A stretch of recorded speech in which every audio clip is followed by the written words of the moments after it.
ॐ अग्ने व्रतपते व्रतं चरिष्यामि तच्छकीयं तन्मे राध्यताम्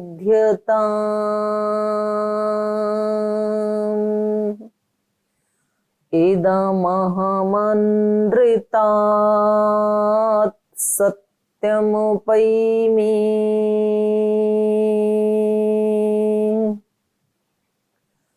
ॐ असतो मा सद्गमय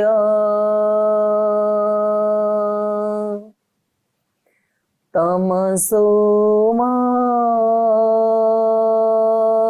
ज्योतिर्गमय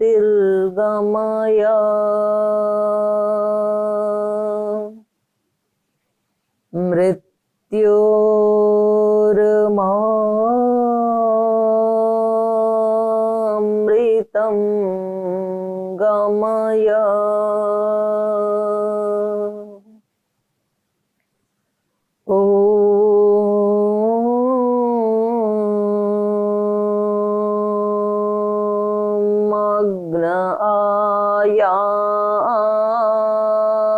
आयाहि वीतये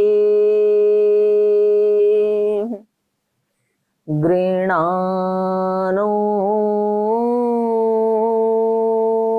हव्यदातये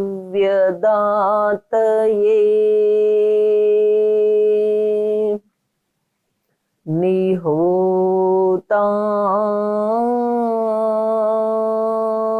सत्सि बर्हिषि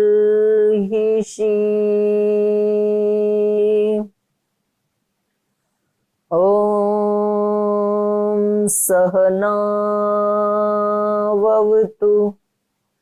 सहनौ भुनक्तु सह वीर्यं करवावहै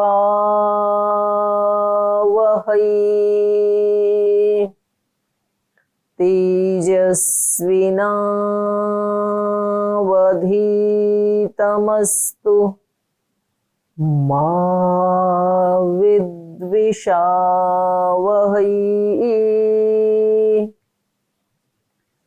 ॐ अग्ने नयसु पथाराये अस्मान् विश्वानि देव वयुनानि विद्वान् युयोध्यस्मज्जुहुराणमेनो भूयिष्ठान्ते नम उक्तिं विधेम ॐ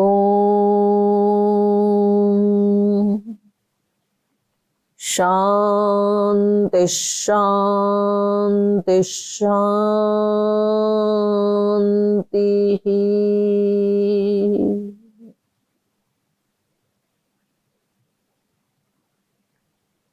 ओ परमपिता परमात्मा और परम पूज्य गुरुदेव के पावन चरणों में नमन करते हुए, वंदन करते हुए, आप सभी भाई बहनों को भी बहुत बहुत प्रणाम। आज उत्तरायण काल शुरू हो गया और उत्तरायण काल को बहुत शुभ माना जाता है और कितनी अच्छी बात है कि आज उत्तरायण काल से हम वेद पाठ का प्रारंभ कर रहे हैं और वो भी इस ब्रह्म मुहूर्त की वेला में। तो हमारे जीवन का भी ऐसे ही उत्तरायण हो, हम उत्तरोत्तर आगे बढ़ें। आयु की दृष्टि से तो आगे बढ़ ही रहे हैं, चेतना की दृष्टि से आगे बढ़ें तब जीवन की सार्थकता है। जिस चेतना के स्तर पर हम आज इस समय हैं, दिन भर में और हर दिन उससे एक एक कदम एक एक लेयर हम आगे बढ़ते जाएं तो ये हमारे जीवन की सार्थकता है। वेद में ही एक मंत्र आता है, उद्यानम ते पुरुष नावयानम। मनुष्य, मैंने तुझे ऊपर उठने के लिए बनाया है, नीचे गिरने के लिए नहीं बनाया।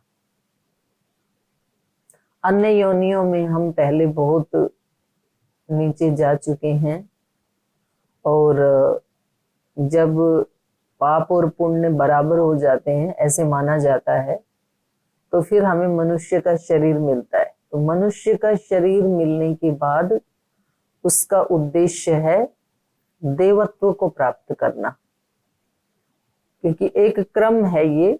तो ऐसे ऊपर जाते हुए तो ये बीच में है मनुष्य योनि, इससे ऊपर है देव योनि। तो देव योनि को हमें प्राप्त करना है।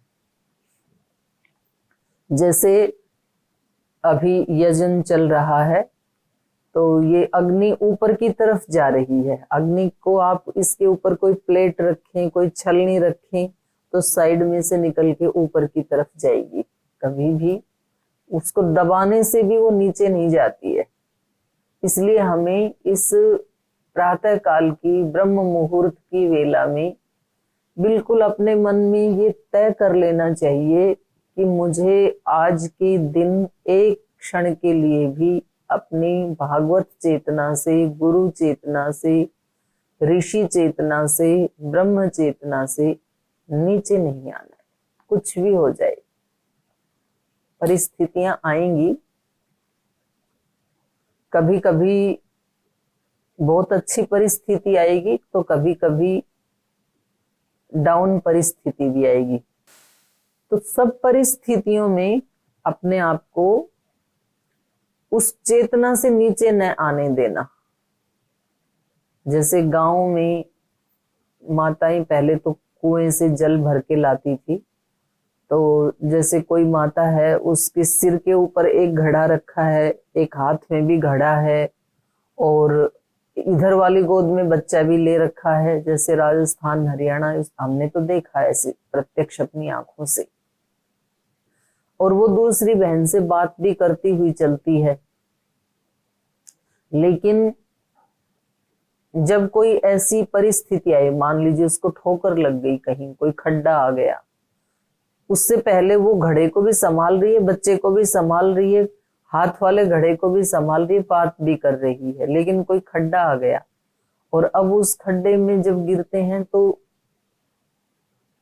घड़े को बचाना है, बच्चे को भी बचाना है, पर ऐसा है कि दोनों में से कोई एक बच सकता है।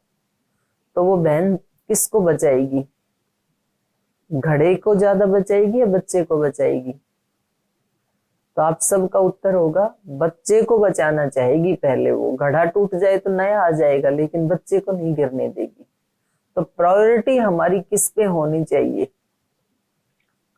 हो सकता है आपके उच्च चेतना में रहने से, आपके ज्यादा सहन करने से, कभी कभी आपको कोई शारीरिक हानि हो सकती है, आपको आर्थिक हानि हो सकती है, आपको सामाजिक हानि हो सकती है। सामाजिक हानि का मतलब है कि लोग आपको कमजोर समझने लग जाएंगे, लेकिन वो हानि फिर भी उसकी क्षतिपूर्ति की जा सकती है। लेकिन चेतना की हानि होती है तो वो हमारी शाश्वत हानि होती है, यानी उसकी फिर भरपाई नहीं हो सकती है और वो अगले जन्मों तक की हानि होती है। तो ये आदमी जब तय कर लेता है तो फिर उसको मेंटेन भी करता है। हमें आता है मेंटेन करना, ऐसा नहीं है, बस केवल संकल्प की बात होती है। हमने तय कर रखा है कि हमारे गुरुजन हमें डांट भी दें या जब हमारा कोई कसूर भी नहीं होता है और उस समय भी यदि वो उनको कोई मिसअंडरस्टैंडिंग हो और वो यदि हमें कुछ कह दें, डांट दें, तो भी हम उल्टा नहीं बोलेंगे। ये हमने तय कर रखा है तो हम नहीं बोलते हैं। और जो हमारे छोटे हैं, हमारे बच्चे हैं या हमारे सेवा करने वाले सेवक हैं, तो उनके बारे में हमारा एक माइंड सेट है कि जब जब ये गलती करेंगे तो हम इनको बताएंगे। तो हम वहां पर उनको बता देते हैं, उनको डांट देते हैं, वहां चुप नहीं रहते हैं। तो ये मन तो, या इंद्रियां, मन, शरीर, ये सब तो हमारे साधन हैं। इनके मुख्य मालिक तो हम स्वयं आत्मा हैं। तो जब हम ये तय कर लेते हैं कि मुझे ये करना है, ये नहीं करना है, तो वैसा हो जाता है। जैसे आप सब ने, हम सब ने ये तय कर रखा है कि हमें सुबह सुबह ब्रह्म मुहूर्त में जल्दी उठना है, तो हम जल्दी उठ जाते हैं। और किसी ने ये तय कर रखा है कि मेरे से तो सुबह उठा नहीं जाएगा 6-7 बजे से पहले, तो वो नहीं उठ पाते। तो जीवन में हर व्यक्ति ने अपना एक सेट कर रखा है, एक अपना तय कर रखा है, मुझे ये खाना है, ये नहीं खाना है, ये शब्द सुनने हैं, ये नहीं सुनने हैं, ऐसे चित्र देखने हैं, ऐसा नहीं देखना है। ऐसे ही मन से भी तय करना है, ये सोचना है, ये नहीं सोचना है। ये बहुत जरूरी है, क्योंकि जितनी भी क्रियाएं होती हैं तो उसमें मन सबके साथ जुड़ा होता है। तो सबसे महत्वपूर्ण मुझे तो यही समझ में आया है गुरुजनों के सानिध्य में रहते हुए, कि व्यक्ति को सबसे ज्यादा प्रायोरिटी पे किसी चीज को रखना चाहिए, तो वो इस चीज को रखना चाहिए कि मैं अपने मन को कभी नीचे नहीं आने दूंगा। मन के हारे हार है, मन के जीते जीत, परमात्म को पाहिए मन ही के प्रतीत। तो खैर, मन यदि हमारा उच्च चेतना से युक्त रहता है तो फिर सारे कार्य हमारे उच्च चेतना से युक्त ही हो जाते हैं। और एक एक क्षण का जो चेतना का स्तर है, उससे फिर हमारा प्रारब्ध बनता है, हमारा भाग्य बनता है, हमारे मनोभाव बनते हैं, और हमारा पूरा जीवन बनता है। एक एक क्षण का, अगर व्यक्ति यूं कहे ना कि जी एक क्षण ऐसा नहीं किया तो क्या हो जाएगा, एक एक क्षण का भी प्रभाव पड़ता है, एक एक परिस्थिति का प्रभाव पड़ता है जीवन में। तो हमें ये नहीं सोचना चाहिए कि एक दिन में क्या हो जाएगा, एक बार झगड़ा कर दिया तो क्या हो जाएगा, एक दिन नहीं उठे तो क्या हो जाएगा। होता है, उससे भी होता है। ये हमारी जो कक्षा है, ये वेद पाठ की कक्षा, सस्वर वेद पाठ, ऐसे हमने इसका नाम रखा है। वेद शब्द जो है वो विद धातु से बनता है, विद्री लाभे। धातु का मतलब, जब मैं धातु बोलती हूं तो आप ये समझ लीजिए कि जैसे कोई एक वृक्ष है और उसका कोई एक रूट होता है, एक जड़ होती है, उसका एक सीड होता है जहां से उसकी उत्पत्ति हुई उस वृक्ष की। ऐसे ही जितने भी शब्द हम बोलते हैं, चाहे वो लौकिक शब्द हैं या वैदिक शब्द हैं, वैदिक शब्द मतलब मंत्र आदि, आर्ष शब्द, आप तो पुरुषों के वचन, तो जो भी शब्द हम बोलते हैं, ये शब्द कैसे बने। जैसे आजकल बहुत चर्चा में है एक शब्द, जैसे राम, राम की बहुत चर्चा हो रही है ना, तो ये राम शब्द कैसे बना, इसका रूट क्या है, इसका मूल क्या है। तो वहां धातु पाठ में महर्षि पाणिनि जी ने, प्राचीन वैयाकरण और भी बहुत हुए, लेकिन वर्तमान में जिनका ग्रामर मिलती है, व्याकरण में जिनको मूर्धन्य माना जाता है, वो पाणिनि ऋषि हैं। पाणिनि ऋषि ने भी ये इतना सारा शब्द ज्ञान कैसे प्राप्त किया, उनके बारे में सुना जाता है कि जब वो अपने गुरु के पास गए तो उनको बहुत मंद बुद्धि थे, उनको कुछ भी स्मरण नहीं होता था, याद नहीं होता था। तो उनके सहपाठियों ने और गुरुजनों ने उनको ये कह करके आश्रम से निकाल दिया था कि आपके वश की बात नहीं है, आप ये विद्या नहीं पढ़ पाएंगे, ये तो बहुत मेधावी व्यक्ति के पढ़ने का विद्या है ये व्याकरण। तो उसको बहुत कष्ट लगा और वो दुखी होकर के एक पहाड़ के ऊपर चली गई और वहां जाकर के वो निरंतर गायत्री माता का जाप करते रही। और जाप करते करते वर्षों के बाद उनकी चेतना जो है वो उस दिव्य के साथ, डिवाइन के साथ एकाकार हो गई और उनके अंदर उनकी मेधा, उनकी प्रज्ञा इतनी प्रकाशित हो गई कि उन्होंने पूरा ग्रंथ ही रच डाला। उसका नाम है अष्टाध्यायी धातु पाठ, पंचोपदेश कहते हैं। 5 पुस्तकें उन्होंने अपने माइंड से ही नई सृजन कर दिया, रच दिया उन्होंने नया व्याकरण। और फिर वो गुरुजी के पास आई तो गुरुजी ने कहा ये कहाँ से चुरा के लाए हो या कैसे तुमने प्राप्त किया? तो उन्होंने कहा गुरुजी ये सब आपकी कृपा से ही मैं कर पाया, क्योंकि ना आप मेरे को आश्रम से निकालते, ना मेरे को कष्ट लगता और ना मैं इतना जब तब पुरुषार्थ करता और ना इसका सृजन होता। तो देखो गुरुजनों की फटकार भी हमारे लिए बहुत लाभकारी होती है। हमारे एक दादा गुरु थे पूज्य स्वामी सोमानंद जी महाराज, वो बोलते थे मूर्खों की जय जयकार से सज्जन पुरुषों की फटकार अच्छी। ज्यादातर हम सॉफ्ट जोन में रहते हैं तो हम अपने आसपास एक मूर्खों का टोला इकट्ठा कर लेते हैं जो हमेशा हमारी जय जयकार करते रहते हैं। आप बहुत अच्छे हैं, आप ऐसे हैं, आपसे मिलके तो धन्य हो गए, जीना सीख लिया हमने, ऐसे ऐसे शब्द जो बोलते हैं हमारे लिए। लेकिन हमें तो पता है कि अभी तो हमें ही जीना नहीं आया, आपको तो कहाँ से सिखाएंगे। तो वहां पर व्यक्ति को ना सावधान रहना चाहिए, अपने कवच में घुस जाना चाहिए। जैसे कछुआ अपनी गर्दन इंद्रियों को समेट लेता है कोई भी बाहर प्रतिकूल परिस्थिति आने पर, ऐसे ही व्यक्ति को जब बाहर कोई जय जयकार करने लगे तो अपने आप को समेट लेना चाहिए। क्योंकि ये अनजान लोग हैं, ये नादान लोग हैं जो आज प्रशंसा कर रहे हैं, जय जयकार कर रहे हैं, जिंदाबाद कर रहे हैं। थोड़ी सी प्रतिकूलता आते ही इनको निंदा करते हुए भी देर नहीं लगेगी, इनको जिंदाबाद से मुर्दाबाद करने में भी समय नहीं लगेगा।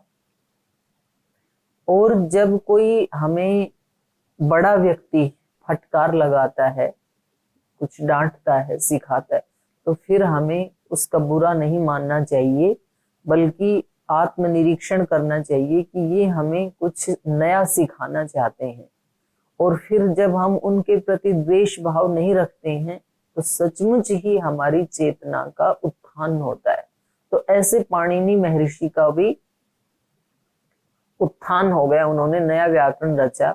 उसमें एक ग्रंथ है धातु पाठ, वहां उन्होंने 2000 धातुओं का कलेक्शन किया है, मूल शब्दों का कलेक्शन किया है।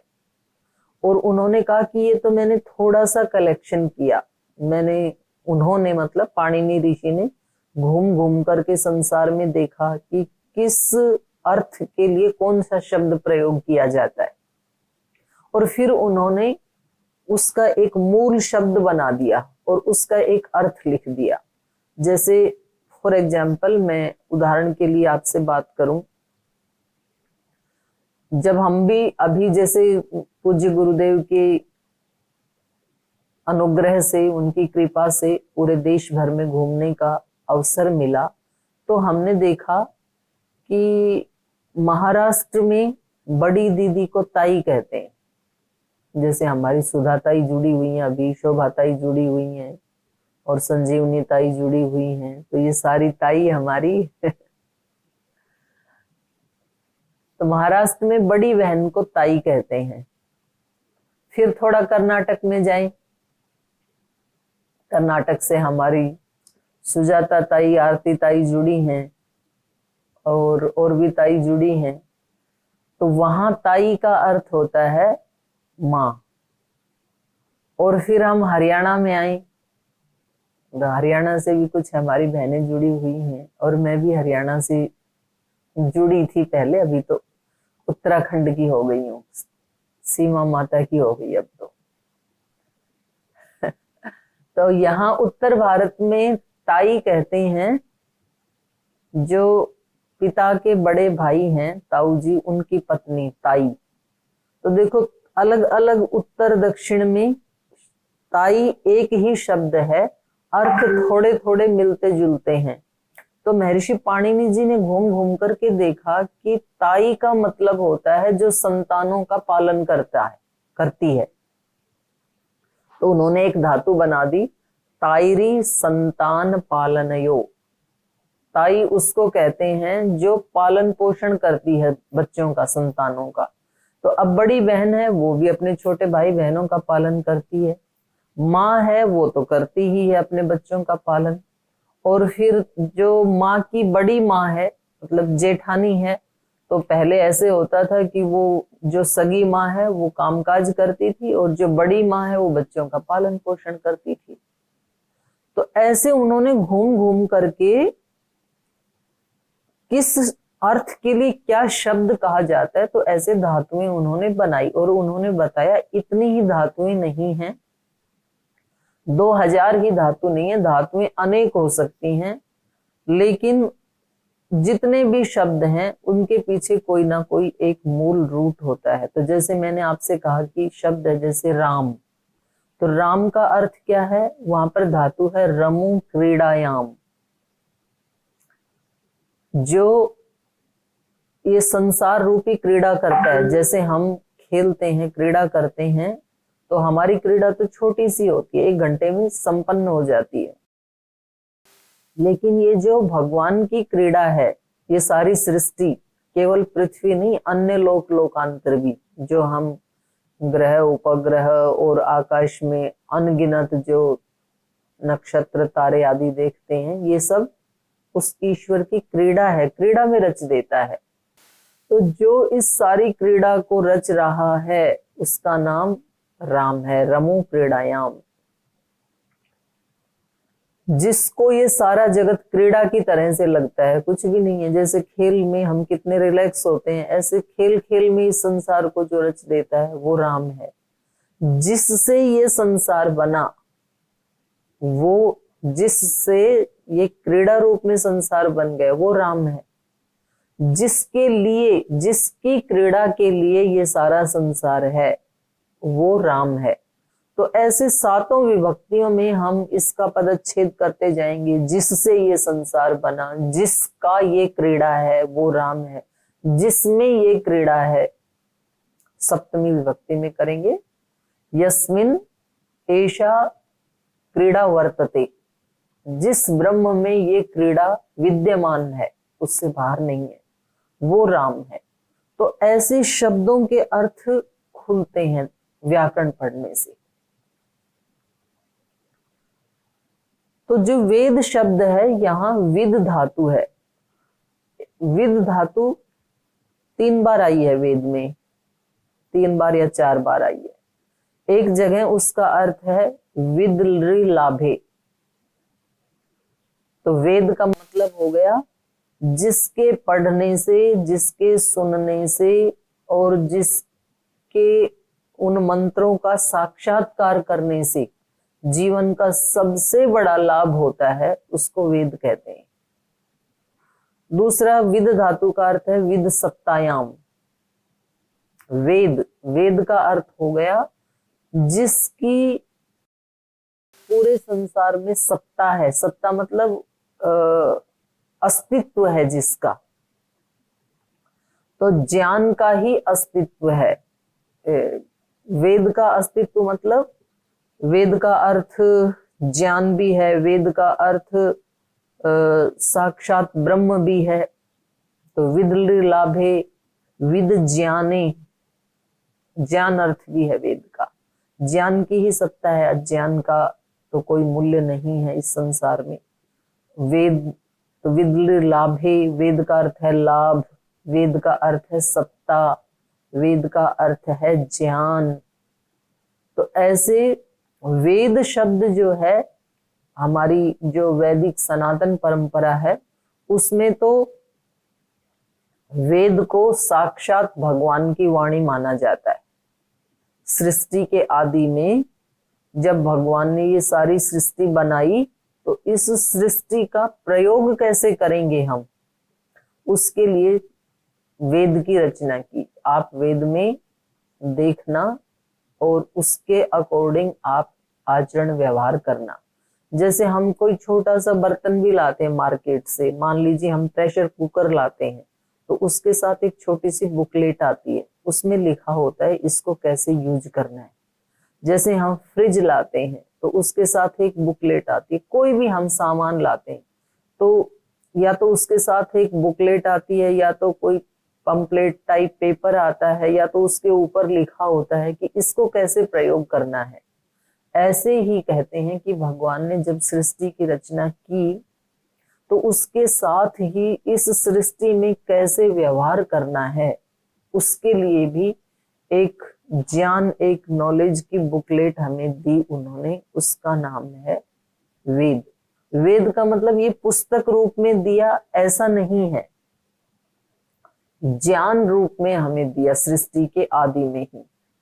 और उस ज्ञान को जिन्होंने साक्षात्कार किया, जिन्होंने उसको अनुभव किया, जिन्होंने उसको देखा अपनी आत्मा की चेतना के स्तर पे, उनका नाम फिर ऋषि हो गया। क्योंकि आप वेद के मंत्रों को देखेंगे,